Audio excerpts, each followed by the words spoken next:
বিসমিল্লাহির রহমানির রহিম। এই ভিডিওটি নবম শ্রেণীর শিক্ষার্থীদের জন্য। তো আপনারা যারা নবম শ্রেণীতে পড়েন, তো আপনাদের বইয়ে জেইন অস্টিনের লেখা প্রাইড অ্যান্ড প্রেজুডিস গল্প থেকে উদ্ধৃত করা যে প্যাসেজটি রয়েছে, সেই প্যাসেজের বাংলা অনুবাদ আমি আপনাদেরকে এই ভিডিওটিতে শেখানোর চেষ্টা করব। তো চলুন শুরু করি। লক্ষ্য করুন, mister Collins was not a sensible man. অর্থ হচ্ছে যে মিস্টার কলিন্স একজন বিচক্ষণ ব্যক্তি ছিলেন না, অর্থাৎ তিনি বুদ্ধিবৃত্তি সম্পন্ন মানুষ ছিলেন না।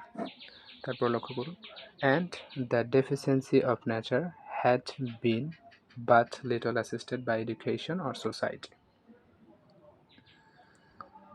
তো এই অংশের বাংলা অর্থ হচ্ছে যে শিক্ষা অথবা সমাজের দ্বারা বুদ্ধিভিত্তিক যে ঘাটতি বা স্বল্পতা সেটা খুব একটা পূরণ হয়নি। অর্থাৎ মিস্টার কলিন্সের যে বুদ্ধিভিত্তিক ঘাটতি ছিল সেটা সমাজ অথবা শিক্ষার দ্বারা খুবই অল্প পরিমাণে পূরণ হয়েছে, যেটাকে আমরা বলতে পারি যে পূরণ হয়নি বললেই চলে। তো এখানে গ্রামাটিক্যাল একটি বিষয় রয়েছে। দেখুন এখানে অ্যাসিস্টেড এটা হচ্ছে আপনার পাস্ট পার্টিসিপল ফর্মে রয়েছে বা পাস্ট ফর্মে রয়েছে, এটা বলতে পারেন। তো এখানে আসলে এটা পাস্ট পার্টিসিপল ফর্মে রয়েছে। তো অ্যাসিস্ট হচ্ছে মূল শব্দ। তো এই অ্যাসিস্ট শব্দটাকে আপনার হচ্ছে যার অর্থ হচ্ছে আপনার সাহায্য করা, এখানে এটাকে আপনার প্যাসিভ করা হয়েছে, অর্থাৎ সাহায্য করা হয়েছে এরকম, যার কারণে হ্যাড বিন অ্যাসিস্টেড এইভাবে বাক্যটি গঠন করা হয়েছে, যেটা হচ্ছে আপনার প্যাসিভের স্ট্রাকচারের মধ্যে পড়ে। তো আশা করি বুঝতে পেরেছেন যে হ্যাড বিন অ্যাসিস্টেড এটা হচ্ছে প্যাসিভ সেন্টেন্স বাক্যের স্ট্রাকচার, রাইট? অর্থাৎ অ্যাসিস্টকে যদি আপনি প্যাসিভ করতে চান তাহলে সেটাকে আপনি দেখুন অ্যাসিস্টকে এখানে এইভাবে প্যাসিভ করা আছে যে হ্যাড বিন অ্যাসিস্টেড। আসলে অনেকভাবে করা যায়, কারণ টেন্স তো আর আপনার একটা না, অনেকগুলো রয়েছে। তো আপনারা যদি গ্রামারটা ভালো করে পড়েন তাহলে বিষয়টি বুঝতে পারবেন, আর যদি পড়ে না থাকেন তাহলে বুঝবেন না। যেহেতু আপনাদের পাঠ্য বইয়ে আসলে গ্রামারের অংশটা নাই, তাই আসলে এখানে আমি বিষয়টি বললাম, রাইট? তো এরপরে লক্ষ্য করুন, the greatest part of his life having been spent under the guidance of an illiterate and miserly father. তো এই অংশের বাংলা অর্থ হচ্ছে যে তার জীবনের বৃহৎ অংশ অতিবাহিত হয়েছে একজন মূর্খ এবং কৃপণ পিতার তত্ত্বাবধানে।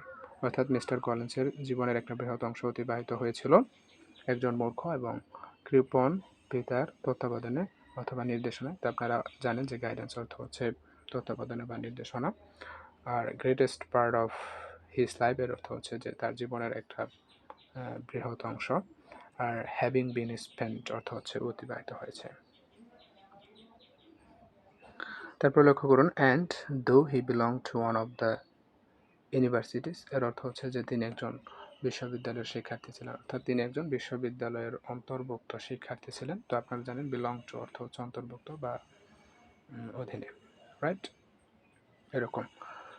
তো এরপরে লক্ষ্য করুন, he had merely kept the necessary terms, অর্থাৎ তিনি শুধু প্রয়োজনীয় শর্তগুলোই পূরণ করতেন। অর্থাৎ বিশ্ববিদ্যালয়ের যে প্রয়োজনীয় শর্ত রয়েছে সেগুলোই শুধু তিনি বিশ্ববিদ্যালয়ে করতেন, বাকি কাজগুলো তিনি করতেন না। Without forming any useful acquaintance, এই অংশের বাংলা অর্থ হচ্ছে যে তিনি কোনো রকম সম্পর্ক বা প্রয়োজনীয় পরিচিতি বা গুরুত্বপূর্ণ কোনো সম্পর্ক তিনি গঠন করেননি। অর্থাৎ এগুলো গঠন করা ছাড়াই তিনি বিশ্ববিদ্যালয়ে ছিলেন। আশা করি বুঝতে পেরেছেন। তো অ্যাকোয়েন্টেন্স এর অর্থ হচ্ছে পরিচিতি।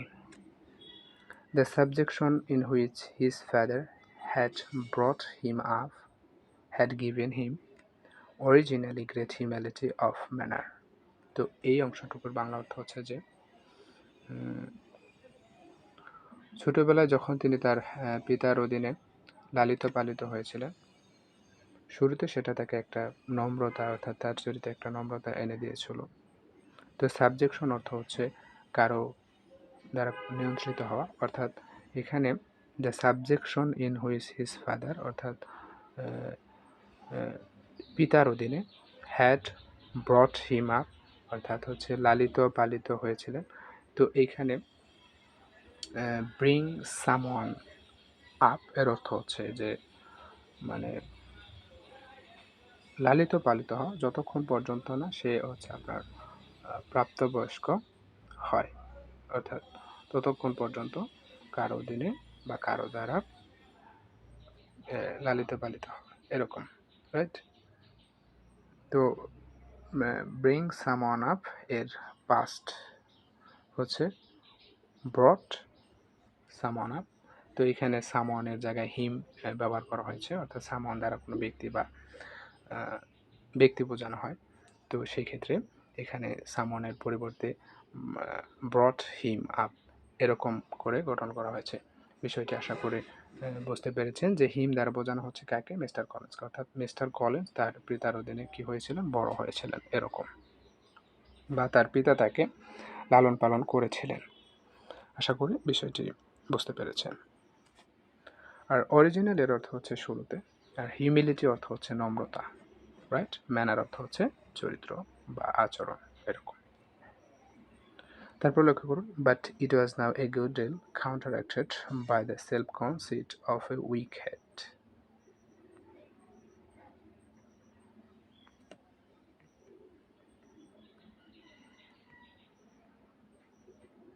তো এই অংশের বাংলা অর্থ হচ্ছে যে আরও পড়তে হবে, পরের অংশটুকু পড়তে হবে। Living in retirement and the consequential feelings of early and unexpected prosperity. তো পুরো বাক্যটি বা সম্পূর্ণ বাক্যটি আমি আবারও পড়তেছি, শুনে। But it was now a good deal counteracted by the self-conceit of a wicked living in retirement and the consequential feelings of early and unexpected prosperity. তো বাক্যের অর্থ হচ্ছে যে দ্রুত এবং অপ্রত্যাশিত সমৃদ্ধির আত্ম অহমিকাপূর্ণ অনুভূতি, অবসর জীবনযাপন, একটি দুর্বল মস্তিষ্কের আত্মহংকারের দ্বারা এটাকে অনেকাংশে নিবারণ করা হয়েছে, বা এটা অনেকাংশে কমে গেছে। তো এটা বলতে বোঝানো হচ্ছে যে মিস্টার কলিন্সের যেই চারিত্রিক বা আচরণের যে নম্রতা বা নমনীয়তা ছিল, সেটা এখন অনেকাংশেই কমে গেছে। কিসের কারণে বা কিসের দ্বারা? সেটা বলা হচ্ছে যে আপনার হচ্ছে তার দুর্বল মস্তিষ্কের আত্মহংকার, অবসর জীবনযাপন, কনসিকুয়েন্সিয়াল ফিলিংস অর্থ হচ্ছে আত্মহমিকাপূর্ণ অনুভূতি। তো এগুলো কেন হয়েছিল? এগুলো হয়েছিল যে আপনার হচ্ছে দ্রুত এবং অপ্রত্যাশিত সমৃদ্ধির কারণে, অর্থাৎ early and unexpected prosperity.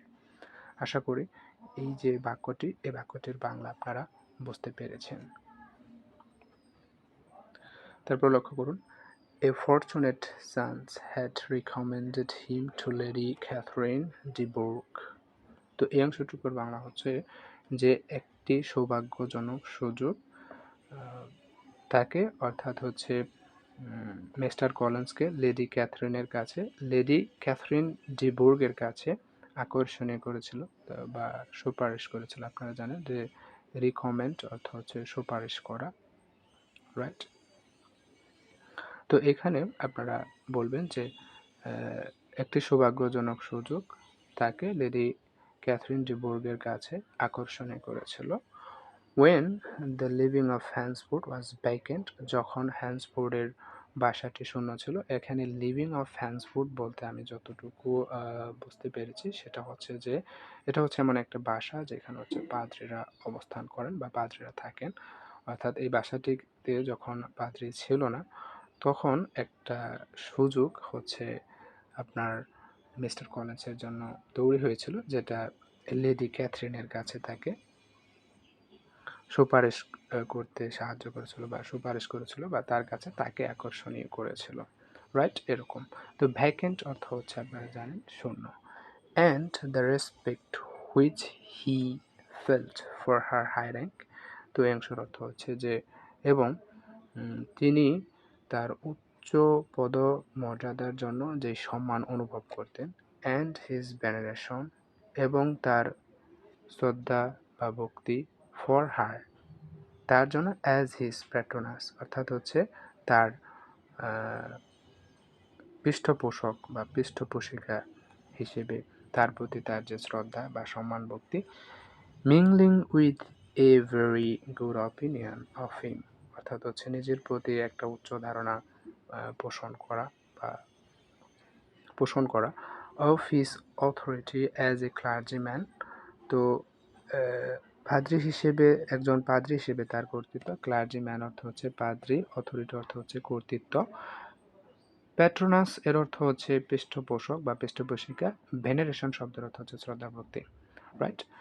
And his right as a rector, এরপরে লক্ষ্য করুন, and his right as a rector অর্থাৎ হচ্ছে রেক্টর হিসেবে তার অধিকার, মেড হিম তাকে তৈরি করেছিল, মেড হিম মানে হচ্ছে তাকে তৈরি করেছিল, অল টুগেদার এ মিক্সার সব মিলে, অফ প্রাইড গর্ব, অ্যান্ড অবসিকুয়াসনেস চাটুকারিতা, সেলফ ইম্পর্টেন্স আত্ম অহংকার, অ্যান্ড হিউম্যালিটি অর্থাৎ হচ্ছে নমনীয়তা। অর্থাৎ এই সকল কিছুই ওনাকে একটা অহংকার, চাটুকারিতা, আত্মহংকার, নমনীয়তার মিশ্রণে